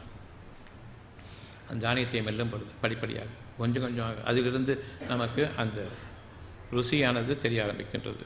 ஒவ்வொரு உணவுப் பொருளிலும் ருசி இருக்கின்றது. ருசி இல்லாத உணவுப் பொருள் உங்களுடைய ஜீரணத்திற்கு ஆகாது. ஒரு கசப்பாக பாகக்காய் சாப்பிட்றீங்க, ஆகுமா உங்களுக்கு? அது நல்லது. சுகமான உணவுகள் கெட்டது. அரிசி கெட்டது, தானியம் கெட்டது, கோதுமை கெட்டது, மைதா கெட்டது. ஆனால் பாகக்காய் நல்லது. எப்படி? நாக்கு வேண்டாம் என்று கூறும் பொழுது அதுதான் உங்களுக்கு வாழ்க்கை என்று ஊர் மக்கள் சொல்லும் பொழுது பெரும்பாலான மக்கள் அறிவில்லாதவர்கள் புரிய வேண்டாம், சுய புத்தி இல்லாதவன் புரிய வேண்டாம், ஆனால் பெரும்பான்மையான மக்கள் எதை கற்றுறாங்களோ அதுதான் சரி அப்படின்னு ஏற்றுக்கொள்ளக்கூடியதாக இருக்கிறது மனது. அப்போ இவ்வளோ பேரும் பைத்தியக்காரனா? அடுத்த கேள்வி, இவ்வளோ பெரிய ஹாஸ்பிட்டல் கட்டி வச்சுருக்காங்களே, அவங்களாம் பைத்தியக்காரங்களா? அது நீங்கள் தான் பதில் சொல்லணும். கட்டி போய் பார்த்துக்குங்க, கடைசியில் போயிட்டு எங்கே போய் திரும்ப போகிறீங்கன்னு. ஐசியூவில் சேர்த்ததுக்கப்புறமா, எல்லாரும் சிஎன் விலை கொடுத்ததுக்கப்புறமா அங்கே போயிட்டு கடவுளையும் திரும்பிங்களே அன்னைக்கு பார்த்துக்கணும். இப்போ கூட போகும்போதே உங்கள் உயிருக்கு நான் உத்தரவாதம் இல்லைன்னு சொல்லி தான் எழுதிப்படுத்திட்டு வரீங்க. உயிரை காப்பாற்ற போகிறேன்னு சொன்னவன் அங்கே போனோன்னா உயிரை நான் காப்பாற்ற மாட்டேன் அப்படின்னு நயவஞ்சகமாக துரோகமாக வெளியில் ஒன்று, அங்கே போனவொன்னே கையெழுத்து வாங்குறாங்க இல்லையா, நயவஞ்சகர்கள் துரோகிகள்னு பார்க்குறதுக்கு கூட இந்த நல்லறிவு இல்லையே. இனிமேல் அவங்க மூலமாக உங்களுடைய பொருளும் உங்களுடைய உயிரோட்டமும் பாதிக்கப்படும். உங்களுக்கு வாழ்க்கை இல்லை. உயிரை படைப்பவன் இறைவன்தான் என்பது தெரிஞ்சிருந்தும் அந்த ஒரு கர்ப்பம் உருவான அந்த நிமிஷமே டாக்டர்கிட்ட போய் நீ காப்பாற்று. அந்த டாக்டர்களுக்கு உயிரை பற்றி தெரியாது, ஆனால் நாங்கள் தான் உயிரை காப்பாற்ற போகிறோம்னு சொல்லக்கூடியவங்க. அவங்கள்ட்ட கேளுங்க, இந்த 10 மாதம் நான் அவங்கள்ட்ட வர்றேன், கடைசியாக எனக்கு சுகப்பிரசவம் நடக்குமான்னு கேளுங்க, அதன் பிறகு எந்த காம்ப்ளிகேஷனும் வராது இல்லைன்னு சொல்லி கேளுங்க, பால் ஒழுங்காக வருமானு கேளுங்க, என் குழந்தைக்கு இந்த உங்கள் வழியில் பிறந்தது காரணமாக ஒரு 10-15 வருஷம் சுகமாக எந்த நோயும் இல்லாமல் இருக்குமான்னு கேளுங்க. ஒன்றுக்காவது பதில் சொல்ல முடியுமான்னு பார்ப்போம். ஆனால் உள்ளுக்குள்ளே வேதம் கூறுகின்றது, நீங்கள் இவ்விதமாக இந்த குழந்தைகளுக்கு எந்த விதமான கஷ்டங்களும் வேதனைகளும் நோய்களும் வரக்கூடாது என்று நான் கூறக்கூடிய தெய்வ வாக்கை எடுத்துக்கொள்ளுங்கள். எந்த மனிதனும் தர முடியாது அவன் ஒருவனை தவிர. நெஞ்சத்தில் இருக்கக்கூடிய நியாயமான சுகமான தேவைகள் அனைத்திற்குமே மனிதர்களிடமிருந்து உதவி இல்லை, உதவி செய்ய முடியாது. அவ்விதமாக இதற்கு மனிதர்கள் நீங்கள் உதவிக்கு அழைப்பீர்களானால் இறைவனுக்கு பதிலாக உலகத்தில் உள்ள அவ்வளவு மனிதர்களையும் அவர்களுடைய கல்வி ஞானங்களையும் கொண்டு நீங்கள் உங்களுக்கு சுகத்தை ஏற்படுத்திக் கொள்ள முடியும் என்று எண்ணுவீர்களானால் உள்ளம் அசுத்தமாகிவிட்டது. நிச்சயமாக அதில் சிந்திக்கக்கூடிய திறன் கிடையாது. உணர்வட்டக்கூடிய எந்த விதமான நற்சொல்லும் அங்கு இல்லை. உணர்ந்து செயல்படக்கூடிய நேர்வழி அங்கு இல்லை. ஆகவே நீங்கள் உங்களுடைய நேர்வழிக்காக திரும்ப வேண்டும். இறைவனை தவிர கதி இல்லை. இதுதானே கும்பிடுதல். உன்னை தவிர கதி இல்லைங்கிறதான கும்பிடுறதுக்கு அர்த்தம். இறைவனை நான் ஏற்றுக்கொண்டேன், இறைவன் எனக்கு வேண்டும் என்று கூறக்கூடிய நான், இறைவனுடைய துணை, உதவி, பாதுகாப்பு அவ்வளவும் வேண்டும் என்று விரும்பக்கூடிய நான், அவன் இல்லாமல் ஒரு அணுவும் அசையாது என்று கூறக்கூடிய நான், அவனை தவிர உலகத்தில் உள்ள மக்கள் அவ்வளவு பேரையும் உங்களை துணைக்கு வைத்துக் கொண்டு தான் நீங்கள் வாழ்ந்து கொண்டிருக்கின்றீர்கள். எவ்வளவு பெரிய நயவஞ்சகத்தோடு. இறைவனை வேண்டுறோம், இருந்தாலும் அவனால் முடியலன்னு சொன்னால் பெட்டர் ஆப்ஷன் டாக்டர் இருக்காங்க. இதுக்கு மேலே ஒரு நயவஞ்சகம் அங்கே இருக்கிறது இறைவன் பார்க்கணும்னு நினைக்கிறீங்களா? இருந்த போதிலும் அவன் மிகவும் மன்னிப்பவனாக இருக்கின்றான். மாபெரும் ஆற்றல் மிக்கவன், மாபெரும் கருணை உள்ளவன். உங்கள் மீது கருணை புரிந்து தன் மீது கடமையாக்கி கொண்டான். அந்த உள்ளத்தை அவன் வைத்திருக்கும் வரையில் தன் புறத்திலிருந்து தன்னுடைய ஆறுதலை கொடுத்து கொண்டிருக்கின்றான். மிக பெரும் துன்பத்திற்குள்ளாகும் போது தன்னுடைய அறிவாற்றலை கொண்டு வந்து இப்பொழுது யார் என்பதை உணர்த்துகின்றான், தான் யார் என்பதை. அதற்காகத்தான், ஒரு சோதனைக்காகத்தான், நீங்கள் உங்களையே சோதித்து பார்த்து அறிந்து கொள்ள வேண்டும் என்பதற்காகத்தான் ஒரு வேதனை வருகிறதை தவிர உங்களை இடிவுக்குள்ளாக்க வேண்டும், உங்களை கஷ்டத்திற்குள்ளாக்க வேண்டும், உங்களை நஷ்டவழிகளாக ஆக்க வேண்டும் என்பதற்காக அந்த வேதனையை கொடுக்கவில்லை. அது ஒரு சோதனை காலம். உங்களுடைய இறைவனுடைய உணர்வின் பக்கம் எப்பொழுது நீங்கள் திரும்புங்கள், சத்தியமாக திரும்புங்கள். அங்கு உங்களுடைய இறைவன் உங்களுக்காக காத்திருக்கின்றான். உங்களுடைய தேவைகளை உங்களுக்கு அளிக்க வேண்டி, உங்களுடைய தேவைகளை உங்களுக்கு அறிமுகப்படுத்த வேண்டி, ஒவ்வொரு புதிய தேவையையும் ஒவ்வொரு மூச்சிலும் அவன் படைத்துக் கொண்டிருக்கின்றான். வானங்களையும் பூமியையும் உண்மையை கொண்டு படைத்திருக்கின்றேன் என்று கூறுகின்றான். உங்களுடைய எண்ணம் என்ன? இப்பொழுது அந்த உண்மை என்ன? மனிதனுக்கு நன்மை பயப்பதற்காக படைத்திருக்கின்றான். இதுதான் உண்மை. மனிதனுக்கு அவ்வளவு தேவைகளையும் நிறைவேற்றி தருமாறு அவற்றை பணித்திருக்கின்றான். ஒவ்வொரு தேவையையும் இறைவன் அறிவிக்கின்றான். நாளைய வாழ்க்கை சுகமாக இருக்க வேண்டும் என்று நீங்கள் விரும்புகின்றீர்கள். நாளைய வாழ்க்கை யார் கையில் இருக்கிறது? இறைவனிடம் இருக்கின்றது. மனிதர்களிடம் இருக்கிறதா? இல்லை. தெளிவாக தெரிந்த பின்னரும் மனிதர்களை நம்பி, மனிதர்களுடைய அறிவை நம்பி வாழ்ந்து கொண்டிருக்கின்றோம். பாவ மன்னிப்பு கேட்டுக்கொண்டிருக்கும் வரையில் இவ்விதமான வாழ்க்கையில் வாழ்வதற்காக வேண்டி இறைவன் நம்மை குற்றம் பிடிப்பதில்லை. ஆனால் பாவ மன்னிப்பு கேட்காமலேயே நம்மை மன்னித்து இன்னமும் வாழ வைத்துக் கொண்டிருக்கின்றால் இன்னமும் நாளைய செய்திகளை உங்களுக்கு அறிவித்துக் கொண்டிருக்கின்ற நிலையில் இவ்வளவு நயவஞ்சகமாகவும் அலட்சிய போக்குகளில் நாம் வாழ்ந்து கொண்டிருக்கின்றோம். இறைவனை நிராகரித்தவர்களாக, இறைவனை புறந்தள்ளியவர்களாக, இறைவனை நம்மை விட்டு விலக்கிவிட்டவர்களாக இங்கு என்னுடைய அறிவை கொண்டு வந்து நான் அறிவை என்னுடைய இறைவனுடைய வேதத்திற்கு பதிலாக மாற்றிக்கொண்டேன். வேதம் என்பது பொய்யானது, அறிவு என்பது மெய்யானது என்று நீங்கள் எண்ணிக்கொண்டிருக்கும் இந்த நிலையிலும் மன்னித்து வாழ வைத்துக் கொண்டிருப்பவன் இறைவன் தன் புறத்தில் இருந்து. அடுத்த நிமிடம் என்ன செய்யப் போகின்றீர்கள் தெரியாது. வாழ வேண்டும், அந்த உயிரை வாழ வைத்துக் கொண்டிருப்பவன் இறைவன். உங்களுடைய தேவையெல்லாம் வாழ வேண்டும் என்பது தானே, வேற என்ன? சுகமாக வாழ வேண்டும். ஒவ்வொரு நிமிடமும் அடுத்த நிமிடம் அடுத்த நிமிடம் அடுத்த நிமிடம் அடுத்த மூச்சு சுகமாக வாழ வேண்டும். நிறைவேற்றிக் கொண்டிருப்போம் யார்? வெறுமனே அனுபவித்துக் கொண்டு எண்ணமெல்லாம் மிக பெரும் தாங்கள் பாக்கியவான்கள் அறிவு பெற்று விட்டவர்கள் 21ஆம் நூற்றாண்டில் வாழ்ந்து கொண்டிருக்கின்றோம். விஞ்ஞான அறிவின்ற யுகத்தில் வாழ்ந்து கொண்டிருக்கின்றோம். அணு யுகத்தில் வாழ்ந்து கொண்டிருக்கின்றோம். அணு அடிக்கிறதுதானே பயன்படும், வாழ வைக்கிறதுக்காக பயன்படும். உங்களுடைய அறிவின் பாதை, அந்த அறிவின் உச்சகட்டம் அணு ஆயுதம். அறிவு நிச்சயமாக மடுங்கிவிட்டது. எப்பொழுது கையில் ஆயுதத்தை வைத்திருக்கின்றோமோ அப்பொழுது அறிவு மடுங்கிவிட்டது என்பது பொருள். அந்த அறிவு சிந்திக்கும் திறன் போய்விட்டது. சிந்திக்கும் திறன் போய்விட்டால் நன்மை எது தீமை எது என்று தெரியாது. இதுவே நம்முடைய வாழ்க்கையினுடைய இறுதி வரையில் தொடருமானால் வேதனைகளுக்கு வேதனை மேல் வேதனை, இன்னும் சோதனைகளும் இன்னும் வேதனைகளும், இழிவும் நம்மை சூழ்ந்து கொள்ளும். அவ்விதமான வாழ்க்கை வாழ்வதிலிருந்து இன்று நாம் நம்மை பாதுகாக்க வேண்டும். வேதத்தின்படி வாடுங்கள், உங்களை தூய்மையாக்கிக் கொள்ளுங்கள். 39வது அத்தியாயம் 2வது வசனம். நிச்சயமாக இது மிகைத்தோனும் ஞானம் மிக்கவனுமாகிய உங்களுடைய இறைவனிடமிருந்து வந்துள்ளது இந்த வேதம்.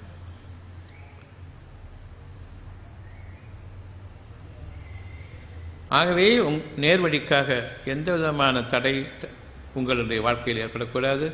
எந்த விதமான சங்கடம் உங்களுடைய வாழ்க்கையில் ஏற்படக்கூடாது. சின்ன அனுபவத்தினை கேடும் உங்களை தொடக்கூடாது, தீங்கும் உங்களை தீண்டக்கூடாது. வேத வாக்கு, இது வேதம். ஆக நேர்வழிக்காக வேண்டி தடையில்லாத ஒரு வாழ்க்கை வேண்டும் என்னுடைய இலக்கை நோக்கி. என்னுடைய இலக்கு எது? மரணமா வாழ்க்கையா? உங்களுக்கு வாழ்க்கையை கொடுத்திருக்கின்றான். மரணத்திற்காகவா வாழ்க்கைக்காகவா? வாழ்க்கை என்பது என்னென்ன தெரியாது. உயிர் வாழ வேண்டும். உடல் வாழ்வது வாழ்க்கை இல்லை, உயிர் வாழணும். உடல் தான் வாழ்க்கைன்னு சொன்னால் உயிர் பிரியும் போது தெரியும் நான் உயிர் வாழ விரும்புகிறேன்னு சொல்லுவீங்க. அதுக்கு முன்னாடி உடம்பை நான் ஃபிட்டாக வச்சுருக்கிறேன். எவ்வளோ ஃபிட்டாக வச்சுருப்பீங்க? மேக்ஸிமம் டைட் பண்ணுங்களேன். எவ்வளோ டைட் பண்ண முடியும்? எத்தனை நாளைக்கு உங்களுடைய உடற்பயிற்சிகள் எல்லாம், ஜிம் பாடியெல்லாம் எத்தனை நாளைக்கு? வயசாகிட்டு இருக்கும்போது எல்லாமே தளர்ந்தானே போகும். உருப்படாத காரியத்தை ஏன் பண்ணிகிட்ருக்கீங்க? உங்களுக்கு என்ன குறை வச்சா? உங்களுக்கு அழகான உடல் அமைப்பையும் மனசையும், மனசுடைய தெம்பின் காரணமாக என்னால் வாழ முடியுது.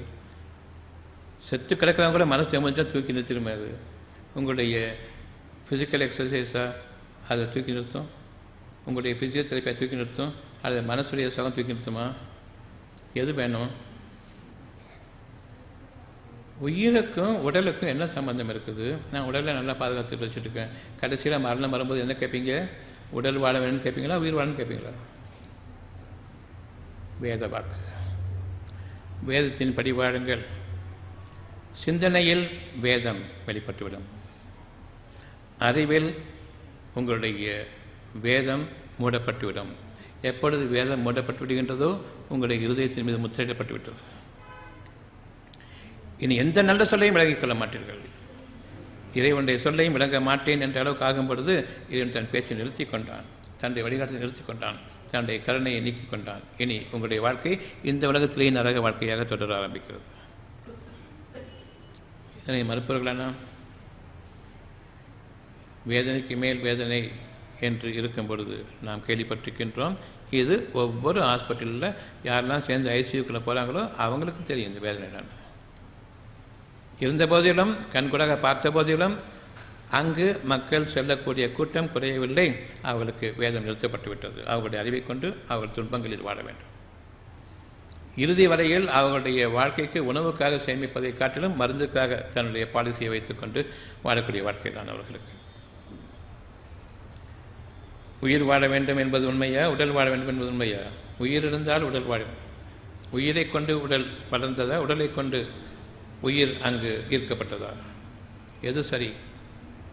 ஒரு சின்ன உயிர் அணு, அந்த உயிரணுலேருந்து தானே 6 அடி உயரம், உள்ளுக்குள்ள உறுப்புகள் எல்லாமே அதுலேருந்து பிரிஞ்சு வந்தது தானே, அந்த உயிரணுலேருந்து வந்தது தானே. அப்போ உயிர் முக்கியமாக உங்களுடைய உடலுடைய திறனுக்கு? உயிர் இல்லாமல் உடல் முக்கியமாக? நாம் எதற்கு முக்கியத்துவம் கொடுத்து கொண்டிருக்கின்றோம்? ஊர் உலக மக்களை பின்பற்றும் பொழுது உங்களுடைய உள்ளம் கெட்டுவிட்டது, அசுத்தமாகிவிட்டது. சிந்தித்து உணர்ந்து சொந்தமாக தன்னுடைய வாழ்க்கையை நிலைநிறுத்தும் போது அங்கு இறைவன் உங்களோடு இருக்கின்றான். வானங்களும் பூமியும் இறைவனுக்கு அடிபணிந்ததா இல்லையா? இறைவன் உங்களோடு இருக்கும் பொழுது அந்த வானங்களும் பூமியும் அந்த இறைவனுக்கு அடிபணிந்து இருக்கும்போது, அவன் உங்களோடு இருக்கும் பொழுது இந்த வானங்களும் பூமியும் உங்களுக்கு அடிமைப்பட்டதா இல்லையா? உண்மையை கொண்டு படைத்திருக்கின்றான். வானங்களையும் பூமியையும் உண்மையை கொண்டு படைத்திருக்கின்றான். உங்களுக்கு அவை அடிமை என்பதை நீங்கள் உணர வேண்டும் என்பதற்காக நீங்கள் இறைவனோடு அவனுடைய வேதத்தோடு கலந்திருக்கும் பொழுது சுகமான செய்தியும் அழகான செய்தியும் அவனை தவிர வேறு எவனாலும் இதை கொடுக்க முடியாது என்ற அந்த உணர்வை கொண்டு மட்டுமே அந்த உள்ளத்தில் உங்களை தேவைகளாக வைத்துக் கொள்ளுங்கள். கார் வேணும், வீடு வேணும், பங்களா வேணும், வாசல் வேணும். உடலே தப்பு, உயிரை நீங்கள் பாதுகாத்துக்கொள்ளுன்னு சொல்லும் போது, உயிருக்கு அப்பால் ஜடப்பொருள்கள் எல்லாம் எனக்கு உலகத்தின் சுகப்பொருள்கள், இதெல்லாம் எனக்கு பெருமைக்குரிய பொருள்கள் என்று எண்ணிக்கொண்டிருக்கின்றோமே. இந்த எண்ணத்தை விட்டு நாம் விலக வேண்டும். உள்ளம் தூய்மையாக வேண்டும். உலகத்தினுடைய எந்த ஒரு பொருளையும் விரும்பாதீர்கள். மனிதன் கண்டுபிடித்த ஒவ்வொன்றும் நாசமாய் போகட்டும், விரும்புங்கள். இறைவனிடமிருந்து உங்களுக்கு வேண்டும் அழகான உயிரோட்டம். உங்களுக்கு நல்ல அழகான கார் வேணுமா, கால் வேணுமா? இறைவன் படைத்த கால்கள் வேணுமா, கார் வேணுமா? எது வேணும்? நன்றியோடு இருக்கும். நன்றியோடு இருக்கணும். கால் கையை முடைக்கிட்டு குரங்கு மாதிரி காலில் உட்காந்துட்டு இவ்வளோ தூரம் போனேன், அவ்வளோ தூரம் போனேன், ஏறப்படாது போனேன், அதை விட நெருக்கடி.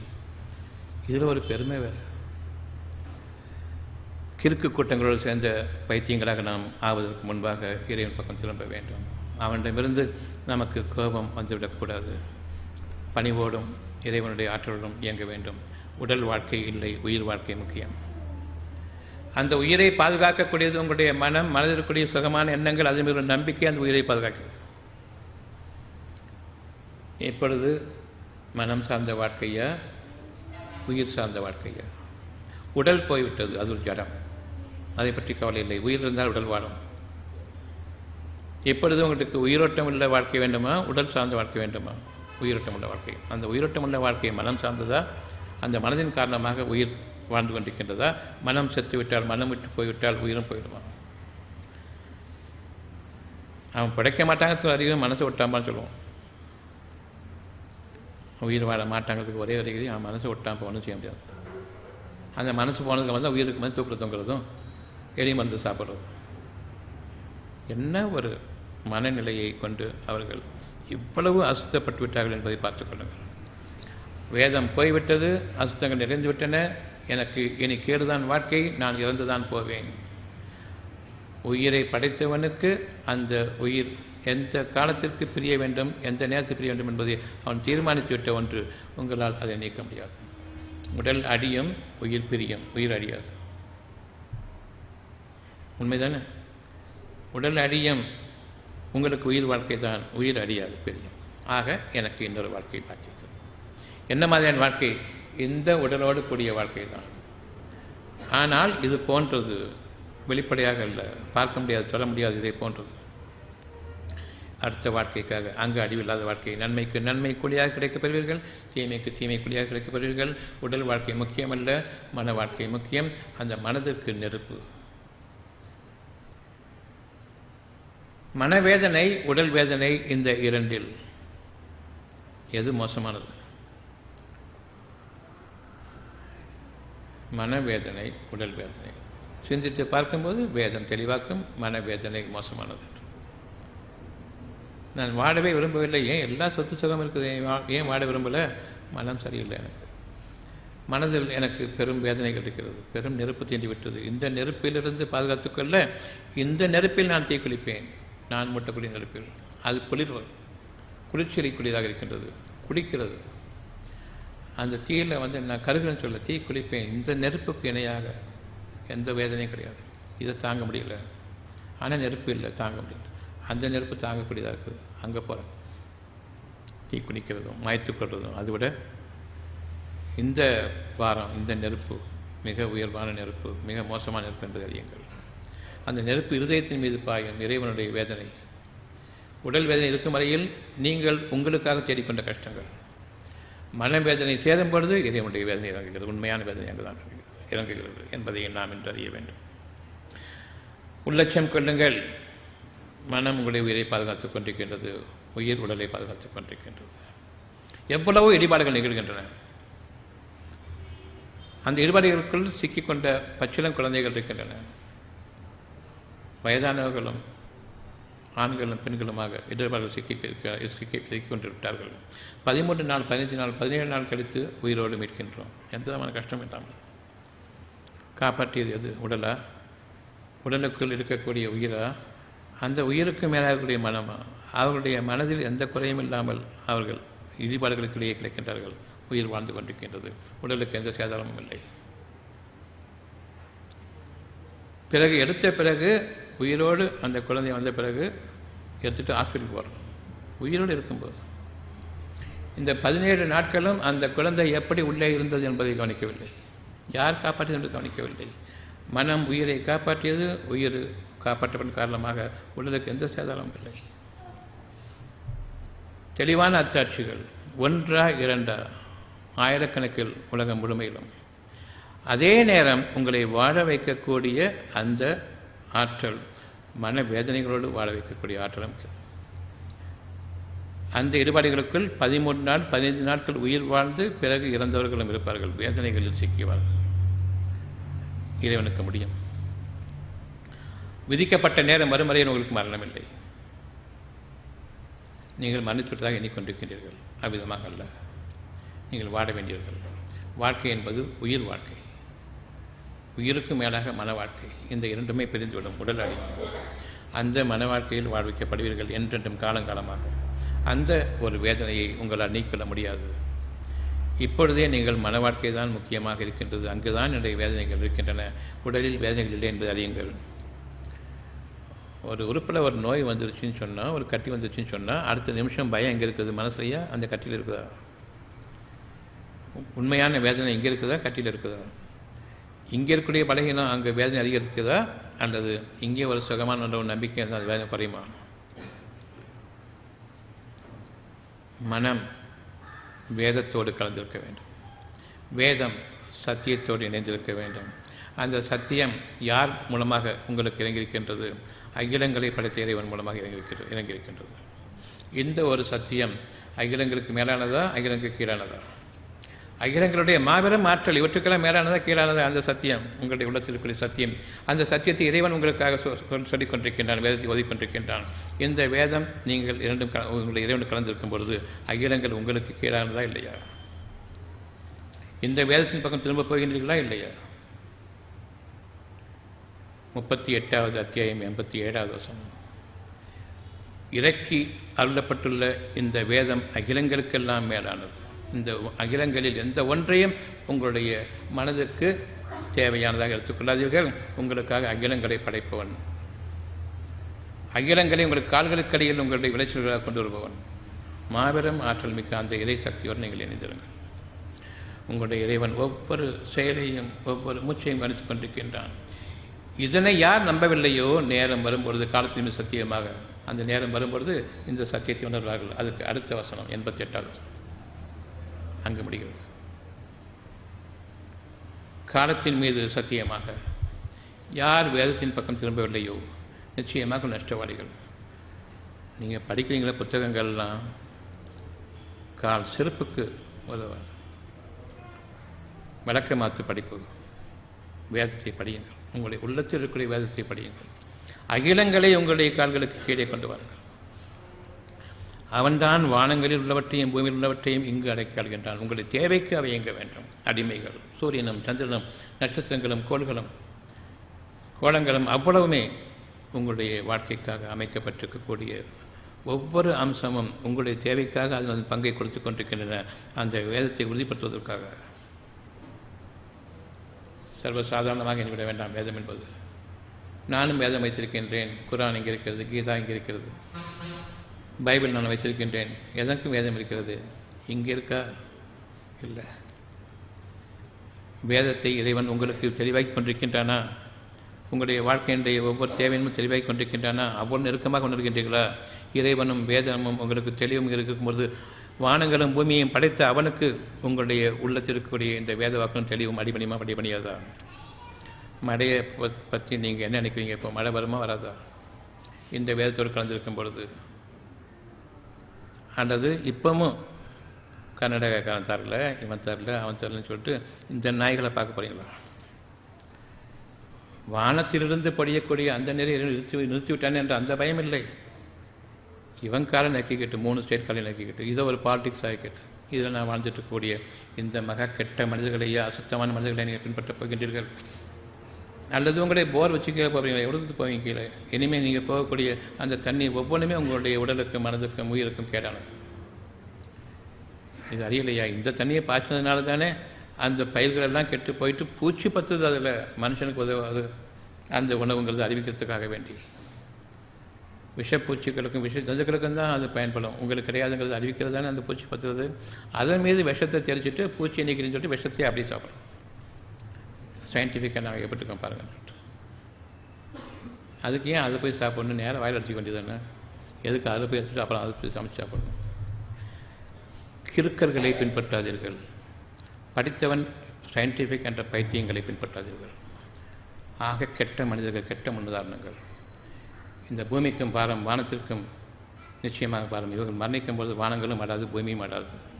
இவர்கள் இந்த பூமியை விட்டும் நீக்கப்பட வேண்டியவர்கள். உங்களுடைய மனதை விட்டும் நீக்குங்கள் அவர்களை.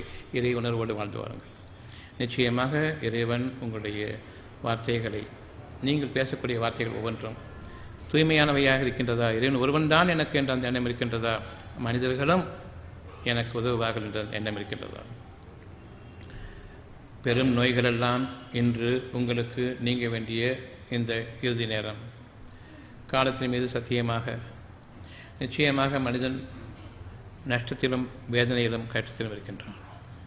அவனுடைய வேதம் அவனுக்கு இன்று மீண்டும் புதுப்பிக்கப்படுகின்றது. நான் இறைவனிடமிருந்து கொண்டிருக்கக்கூடிய வாழ்க்கையை வாழ வேண்டுமா? பாக்கியங்கள் மிக்க வாழ்க்கை வாழ வேண்டுமா? அல்லது மனிதர்களுடைய அறிவை கொண்டு வாழக்கூடிய துர்பாக்கியமிக்க அந்த வாழ்க்கை நெருப்புக்குள் என்னை ஆழ்த்திவிடுவேன் என்னுடைய மனதை. அப்படிப்பட்ட வாழ்க்கைக்கு நான் தயாராகி கொண்டிருக்கின்றன. காலம் நிச்சயமாக நெருங்கி கொண்டிருக்கின்றது. சூரியனும் என்னை விட்டு நீங்கிவிடும், நட்சத்திரங்களும் உதிர்ந்துவிடும், வானங்களும் பிளவுபட்டுவிடும், வானங்களும் பூமியும் எனக்கு இல்லை என்று ஆகும் பொழுது நான் தூர வீசி எறியப்படுவேனே, அந்த நாளுக்கு இன்று நான் பயப்படுகின்றேன். இப்பொழுது உங்களுடைய உள்ளம் உங்களுக்கு அறிவிக்க வேண்டும். நான் என் இருதயத்தில் என் இறைவனுடைய வேதத்தோடு தெளிவின் மீது நான் இருப்பேனேயானால் வானங்களும் பூமியும் எனக்கு இணைந்திருக்கின்றன.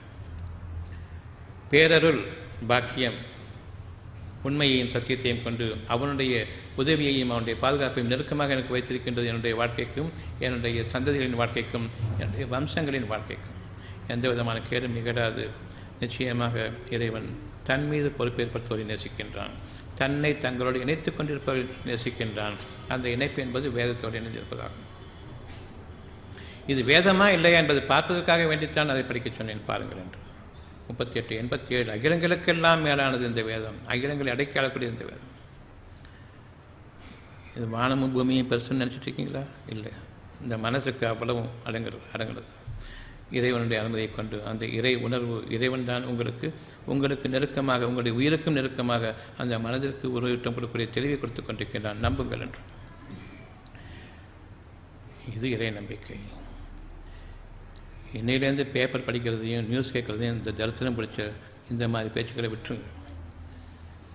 யாரெல்லாம் நம்ம குடும்பத்துக்கு நம்ம ஆகாதோ அதே பாலிட்டிஷியன்ஸை கண்ணில் வச்சுக்கிட்டு ராத்திரியும் பகலமாக அவன் நியூஸை கேட்டுட்டு, இந்த பொய்யங்களுடைய நியூஸையும் கேட்டுட்டு, விபச்சாரத்தனமான நியூஸ் அவ்வளவும் தன்னுடைய வயிற்று படுப்புக்காக என்ன வேணாலும் நியூஸ் போடுவான். இதை யார் தரித்திரம் முடிச்ச காதுகளில் கேட்கணும், உள்ளத்துக்குள்ளே கொண்டு வரணும்? இறைவனுடைய வேதத்தை விட்டுட்டு இதையாக கேட்டுட்ருப்பாங்க. கொஞ்சம் யோசிச்சுப்பாங்க. நமக்கு கொஞ்சம் கஷ்டங்களாக இருக்குது வாழ்க்கையில். இந்த கஷ்டம் வேண்டாம் வேண்டாம் வேண்டாம் என்று வேத வாக்கு வந்து கொண்டிருக்கும் பொழுதே புறக்கணித்தவர்களாக, அலட்சியப்படுத்தியவர்களாக, மனிதர்கள் உதவாக எண்ணிக்கொண்டிருக்கின்றோமே. அசுத்தமாகிவிட்டது. நேர்வழிக்காக உங்களுடைய உள்ளத்தை தூய்மைப்படுத்தியவர்களாக இரண்டு பக்கம் நோக்குங்கள். இன்று உங்களுடைய தேவைகள் நிறைவேற ஆரம்பிக்கும். பொறுமையை கொண்டு காலத்தின் மீது சத்தியமாக நிச்சயமாக இறைவன் நமக்கு உதவி புரிவோன் என்ற அந்த எண்ணத்தை கொண்டு வாழ்ந்து வாருங்கள். அத்தியாயம் 39:2. இந்த வேதத்தை நீங்கள் நிலைப்படுத்திக் கொள்வதற்காக வேண்டி உள்ளத்தை தூய்மையாக்கிக் கொள்ளுங்கள். நேர்வழிக்காக, தங்கு தடையில்லாத வாழ்க்கைக்காக, உங்களுடைய வாழ்க்கை முழுமைக்கும் அதன் பிறகும் உங்களுடைய வாழ்க்கை தொடருமே அந்த வாழ்க்கைக்காக வேண்டி உள்ளத்தை தூய்மை கொண்டவர்களாக அவன் ஒருவனை மட்டும் நோக்குங்கள். உங்களுடைய நாளைய வாழ்க்கைக்கு அவன் மட்டும்தான், மனிதர்கள் கிடையாது, நிச்சயமாக கிடையாது. உங்களை நீங்களே நாளைய வாழ்க்கைக்கு என்ன செய்யப் போகின்றீர்கள் என்பது தெரியாது. நான் வாழப்போகின்றேன் என்று கூறுகின்றீர்கள், அதுவும் 7 ஜென்மத்திற்கு என் குழந்தைகளையும் வாழவைப்பேன் என்று கூறுகின்றீர்களே, ஏதாவது அர்த்தம் இருக்கிறதா? இந்த மாதிரியான வீணான கற்பனைகளில் வாழ்ந்து கொண்டிருந்த காலம் முடிந்துவிட்டது. இப்பொழுது உங்களுடைய கஷ்டங்கள் நீங்க வேண்டும். வேதவாக்கு கூறிக்கொண்டிருக்கின்றது. ஏற்றுக்கொண்டேன் இறைவனே, எங்களுக்கும் எங்கள் சந்ததிகளுக்கும் எங்களுடைய வம்சங்களுக்கும் நீ பொறுப்பேற்றுக்கொள். நிச்சயமாக இறைவன் பொறுப்பேற்றுக் கொண்டு வந்தான். சொன்னதை மறந்துவிட வேண்டாம். அதற்கும் நீயே பொறுப்பேற்றுக்கொள்.